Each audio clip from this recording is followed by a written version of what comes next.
And of course, we have other well-meaning executives of the DEA here in our midst, to name the investigative department, the Board of Inquiry, Professional Standards, and the Public Affairs, and other department here.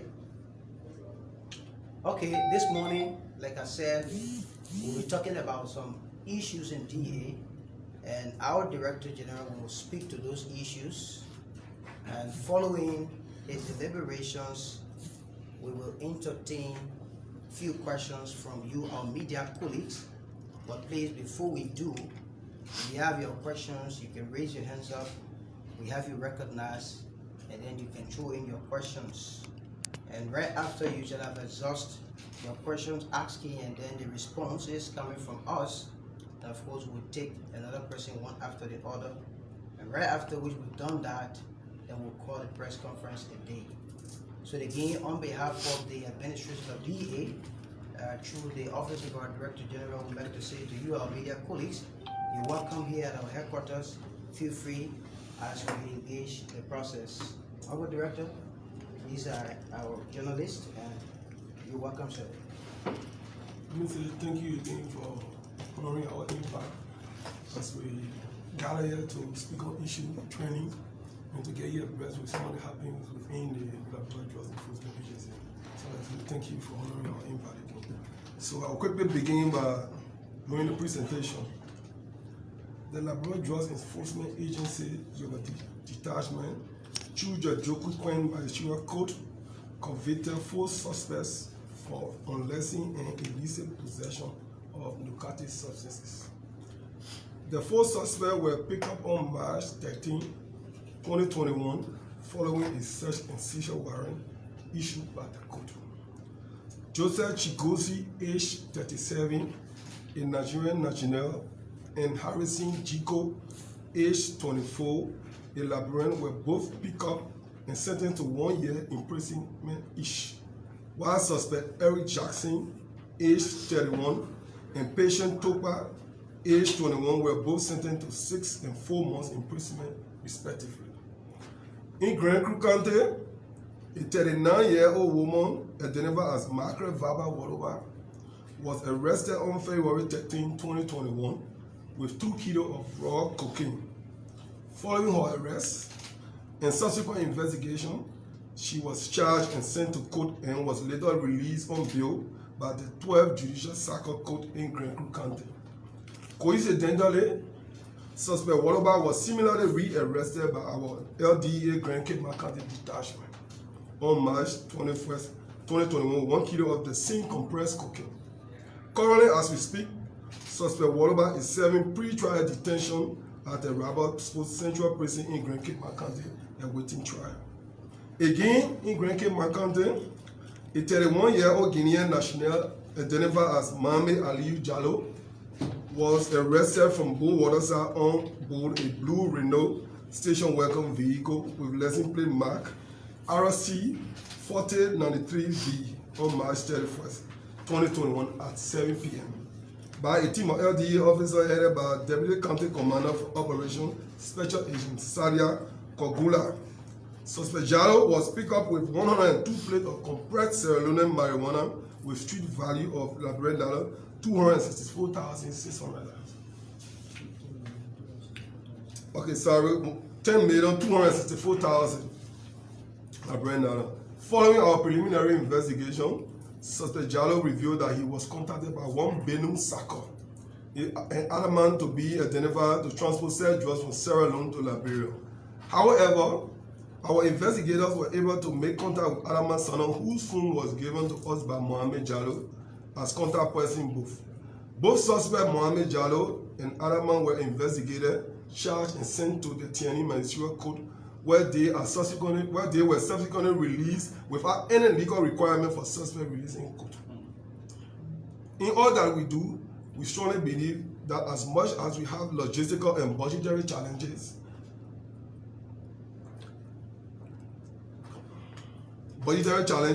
the drugs law is seriously against our effort, and that we will go nowhere in this fight if these challenges continue to exist. Few weeks ago, we appeared at the MICA regular press briefing to give an update on issues training in the DEA, where we used the occasion to highlight some of our activities, successes, challenges, and some of the measures we have employed to solve problems originating from the public. Notably, amongst them were issues of irregularity on the part of some of our officers that we have received several complaints from the public over their behavior. May I say that the institution in no way encourages any form of misconduct nor support any act of unprofessionalism and attempted breach of our laws. Having said so, we'd like to inform the public through this medium that we have again terminated 4 of our employees and suspended 1 for 3 months without pay. Those dismissed are Anna Kenny-One, Commander Grand Creek County, Abasa, Deputy Commander Grand Creek County, Alfred Sombi, OPS, and Mark Rabber, respectively of Grand Creek County. All from Grand Creek County Detachment, while Uriah Gila, former Commander Grand Creek Negro Detail, were suspended for 3 months without pay. The entire Grand Creek County LDA leadership was withdrawn, disrobed, and investigated for an alleged involvement in drugs impropriety as gathered by our sources. Following the arrest of Margaret Vaba Waterba, of which 2 kilos of raw cocaine were confiscated, we received credible information that said drugs were repackaged and recycled into the market by the entire leadership of the DEA Grand Creek County Detachment. Following the information, they were subjected to investigation, to the investigation department, assisted by the Board of Inquiry and Professional Standard to probe into the matter. In conclusion of the investigation, it was established that they were found culpable for act of irregularity and drugs improprieties, which violates category D.7/18, page 45, in line with Article N.5, page 17 of the duty manual, which recommends dismissal for unbecoming of an officer. Also, following an audio recording that exposed the unprofessional conduct of the former Nuguta commander and suspects that were arrested for smoking car element in the country, the administration deemed it necessary to proper to recall the former commander and have him suspended for act of unprofessionalism following an investigation. However, as we endeavor along the line in fighting drugs trafficking and organized crimes across the country, we are calling on all well-meaning Liberians and our international partners to rally support around the DEA in fighting this menace. As it stands currently, we want to use this occasion to call on our government through the office of His Excellency Dr. George Manuel to see reason in declaring drugs abuse and trafficking as a national emergency, and that is, at the same time, direct necessary support towards the institution if we must rise up the shackle of drugs abuse. In closing, I would like to speak on issues about upcoming training that is being sponsored by our international partners. As you are aware, we are fully engaged with our international partner. The U.S. government, through the INL and the UNDC, have been very instrumental in ensuring that we build the capacity of our officers. As you know, in law enforcement, capacity building is very key. So we have had upcoming training I would like to throw light on for a few counties. So we have the first training will be conducted in Zwedju for 3 days. It's basic training on drugs trafficking for investigations. The second training will be drugs recognition, and the third one will be interviewing techniques, all in Zwedju. And Maserati follow search and seizure and arrest techniques. The second training is documented phase and evidence protection and chain of custody, Maserati. Then we go quickly to Bon County, basic training on drugs trafficking and investigation for Bon County. Then we go to the next one for the same Bon County, interviewing techniques for LDEA officers in Bon County.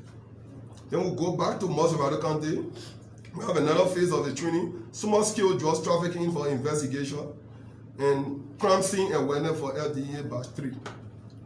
Then the next training we go to Robert Sport, basic training on drugs trafficking investigation for LDEA Robert Sport, type of drugs recognition for LDEA Robert Sport, interviewing techniques, Robert Sport respectively, surveillance techniques, same Robert Sport.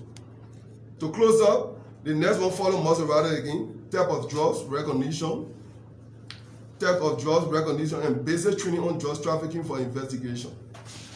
To close up, We have basic training on drug trafficking for investigation to close up for most about the country.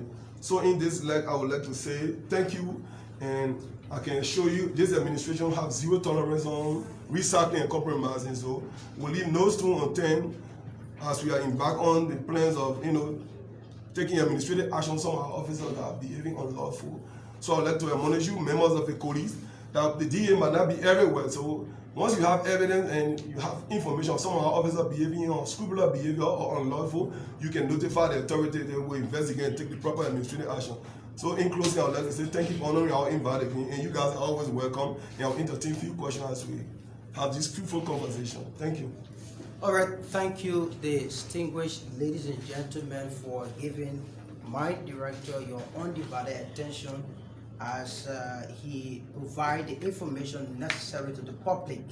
And quickly to recap, during his intro, he talked about the effort being applied in terms of finding solution to some of our officers who may have acted below the line, and of which 4 of our senior officers in Grand Crook County fell prey to recycling drugs, of which said actions violate our code of conduct and recommend dismissal.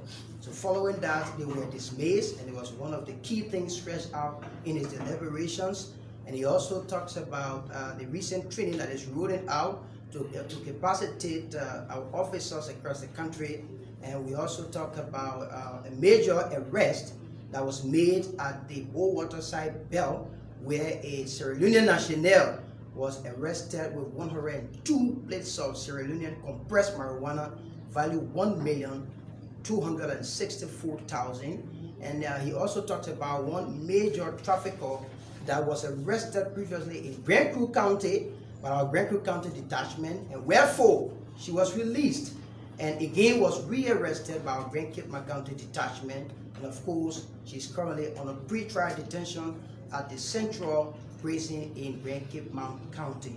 And to conclude, he talks about how our this administration have a zero tolerance approach when it comes to recycling and drugs trafficking. So having said all of these, we want to say thank you, and Honorable Director, for your splendid presentation, and to you, our media colleagues, thanks for your listening room, and we will therefore entertain questions if they need be. Please let your phone be silent as we go through.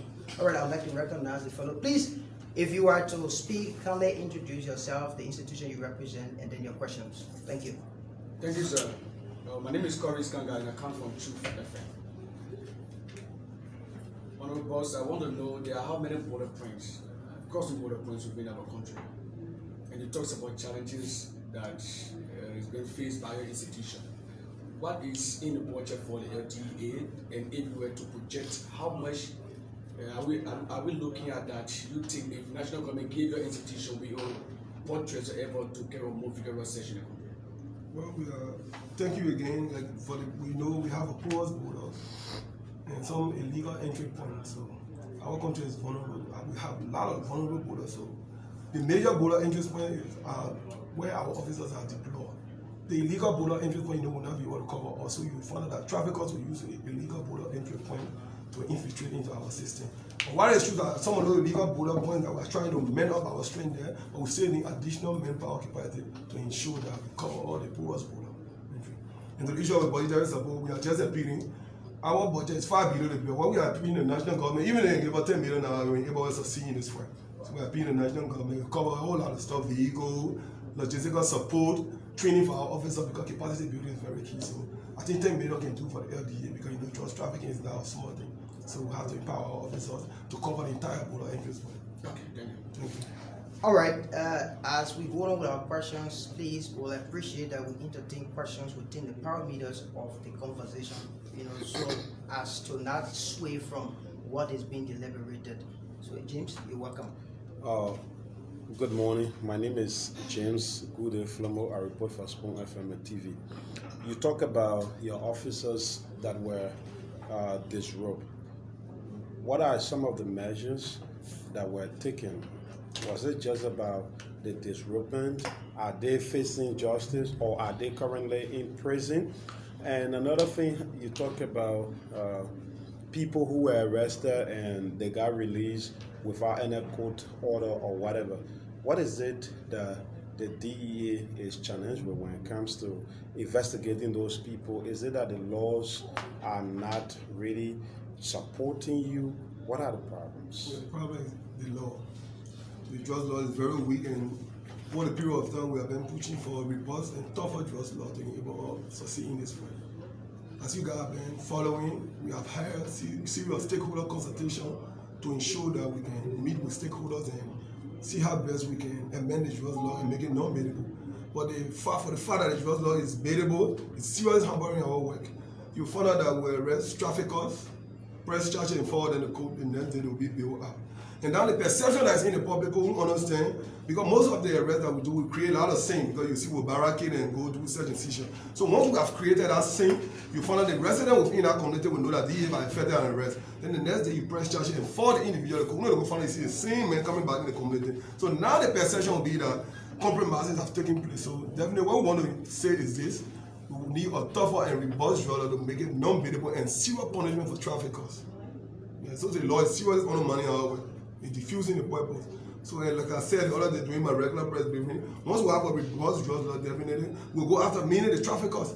Because once we can get the trafficker off the street, definitely you'll find out that we bring them into society and provide vocational education for them as well.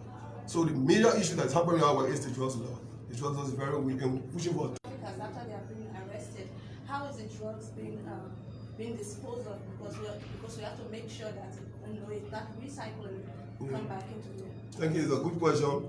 And since you are here, maybe you'll be invited on the next burning exercise. Previously, when we took over, we were burning once a year. That is the International Drugs Day, June 26th, once a year. But we thought a while, we said no. Once you continue to keep the substances for long, it leads to recycling. So we burn as much as possible. So due to the COVID-19, we burned twice last year. Now we got a burning exercise that is expected to take place June 26th, International Drugs Day. And once the date is set, we invite the stakeholders, our media colleagues, international partners, the government, civil society to witness the burning exercise. And we can carry on the disposal at Disco Hill. We are in consultation with Enfield National Public Health, the designated a site that where it is to dispose the Ebola victims. They got a place that designated for us. For everything we want to do our disposal, we can go there. But we won't do it secretly. We always notify the public to kind of witness what we're doing. And actually, when you get there, you know actually what we're actually doing to disabuse the man or the perception that's in the public. The drugs are being recycled. No. Like I told you, we burn as much as possible, but due to the COVID-19, we have not burned this year, and we'll be burning on the International Drugs Day, June 26th, and you will be invited to witness what we actually do. Because we come with transparency and we end with transparency. This administration is seriously transparent and have